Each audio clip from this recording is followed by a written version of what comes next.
Hey, this is JC and welcome to Small Brick City, where we want to help you build a Lego city regardless of the space you have. In this video, I'm going to show you my completed post office MOC.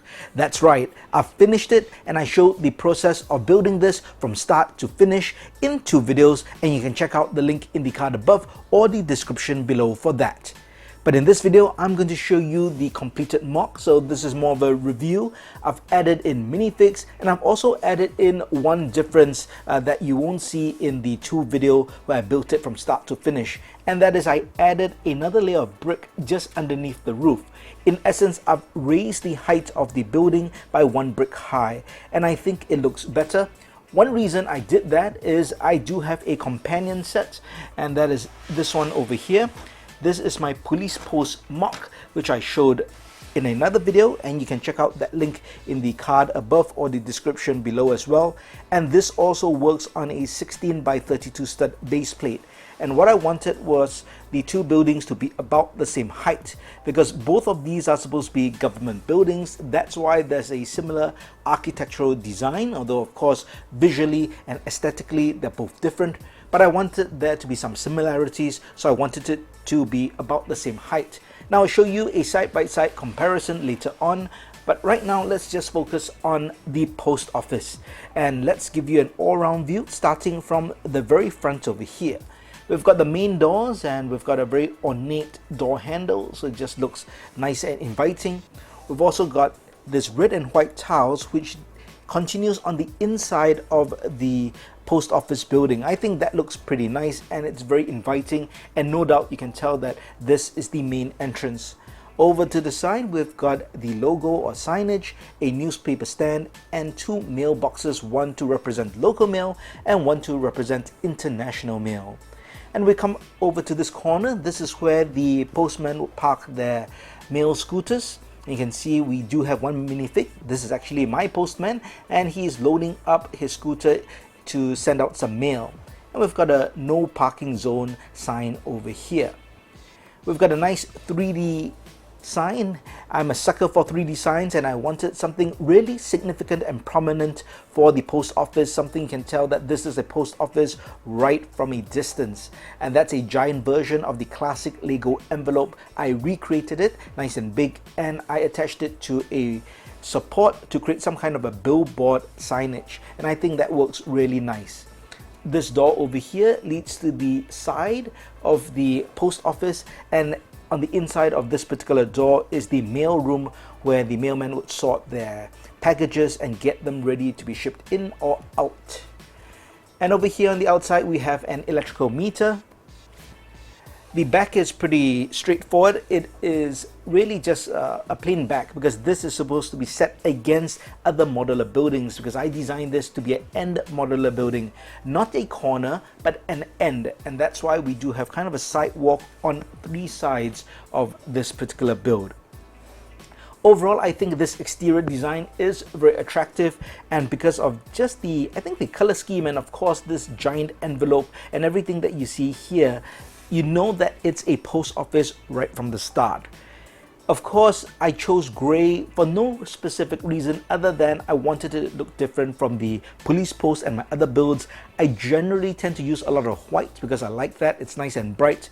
But since I've built so many white buildings, or at least buildings with a white base, I decided to go different, and I used this dark gray with a strip of light gray brick here and light gray plates over here. But if you're to recreate a post office like this, you can build it in any other color scheme you like. Personally, I think I would like to try some kind of a medium orange brick for the bottom, and either a white base or maybe a light tan base as well, and maybe put in some dark red as well. So that's an alternate color that I would use if I had those colors, but I didn't, so I decided to just go with all dark gray. And I felt, post office is generally seen as a boring building or boring job to be at, so I thought it fit. Well, let's have a look at the top of the build, and we'll have a look at the inside as well. So here we have the top of the build. Let's just have a look at the outside over here. We've got the mail scooters over here, and let me just show you what I did. I've actually put some bars underneath, and that's to hold the scooters in place. If not, there's no way to really hold the scooters down, and they would just fall over when you move the base plate. So I created these clips and bar setups over here so that the clip at the bottom of the scooter can just clip onto the bar. So it looks like it's parked in space or in its space, and it will not fall even if I move the base plate around. So I'm really happy with that. Over here we have the top of the sign, and we've got a cat right on top of the signage, and it's looking at the rats right over here.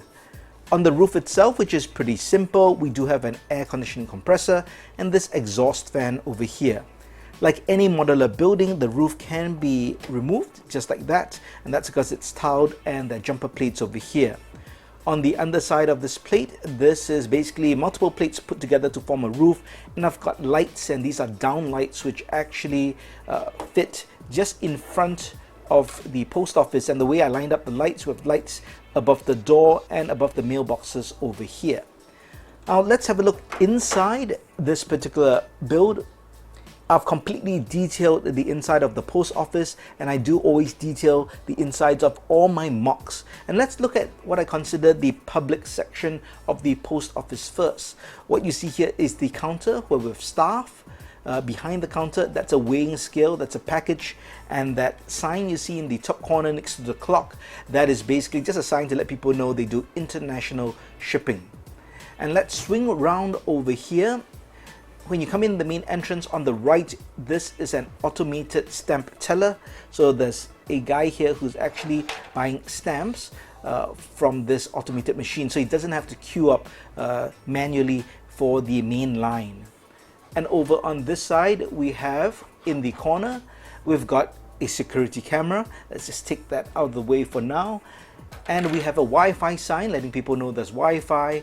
And we have a minifig here. What's going on? He's got a pizza, and this is the situation. He's trying to mail the pizza as it is, and he's trying to pay $100 for it.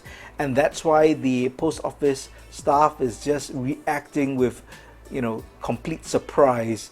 How's he going to mail that pizza?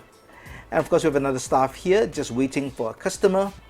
And that's basically the main public area of the post office. Over here, we have a door.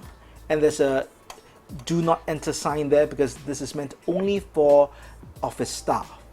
And let's get to the back room, which is the mail sorting area.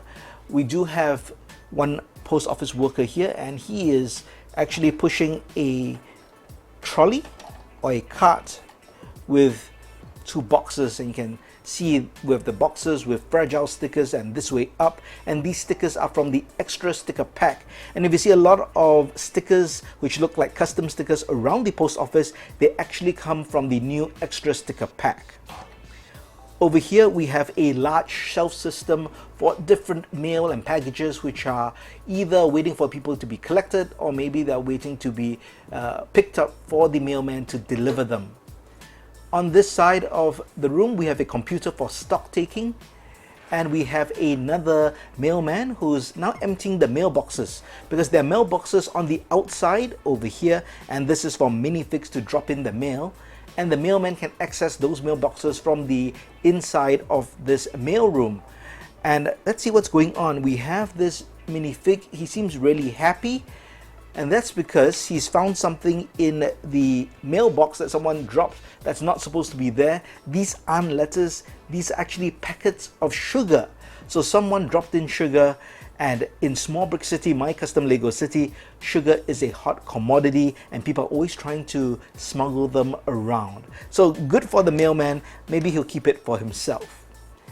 And that's basically it for the inside of the post office. So that's the side door that leads from this parking area to the storeroom, and you can come through the storeroom to this entrance to get to the public area of the post office. And here we have my post office and police post side by side. So this is a mini police station. I didn't design them to go together. They have specific places in my metro city, which is a section of Small Brick City, my custom Lego city. But since I consider these to be part of the same series, because they're both on a 16 by 32 stud base plate and landscape in nature, I thought I'd show them how they look together. Technically, you could put them together in various ways because this was designed as inset modular, although it can be as corner modular as well. I can put it just like that, and you can see how that lines up. This is what I meant by this is an end modular, which of course means it can work as a corner modular, as the sidewalk just lines up and you can go around the corner over here. For the post office, as you can see, it was designed to be inset, meaning it can be placed between two modular buildings like that, and it will work either way. You could technically put them back to back like that. There will be really a tight space for the back of the post office as well as the police post. Police post in particular, because the police post actually has a ladder behind for minifigs to climb up to the roof, and also there's this communications tower over there. Technically, there is a tiny bit of room. It's really narrow. I think it could pass, not super practical, but if you really need to place this within a Lego city, you could technically put them together like that. Or if you're to build something like that, you could of course set this this post office by 2 studs in. So this front part of the sidewalk will only be 2 studs wide instead of what it is now, which is 4 studs. And then you'll have room for the back, and that will be really comfortable. I guess we could try to see if we could put it this way, and that will work as well, except that the scooters, I guess, would have a hard time coming in. Maybe we would have to reorientate how those scooters come in and basically just turn it 90 degrees so that the scooters technically could come in this way in the same direction as the car would. But I personally don't fancy a setup like this because I think this looks a bit messy. I like to highlight things so that they do not pull focus from each other. So if I were to put them in a row side by side like that, I would do it this way. In this case, when your eye looks at this display, you clearly see the stamp, which is the 3D sign for the post office over here, and then you flow over here. You don't get distracted, and then when you come over here, you can see this side of the police post. Well, I just wanted to show you that so that you get an idea of how these two sets look when they're set together. I hope you enjoyed this look at my original design for a LEGO Post Office MOC. Which is the favorite part of the MOC? Do you like the sign? Do you like the interior? Do you like the overall design? Let me know in the comments below. If you liked the video, please give it a thumbs up. And if you haven't, please subscribe to the channel, tell your friends about it, share my videos, and thanks so much for watching. Check out these 2 videos before you go.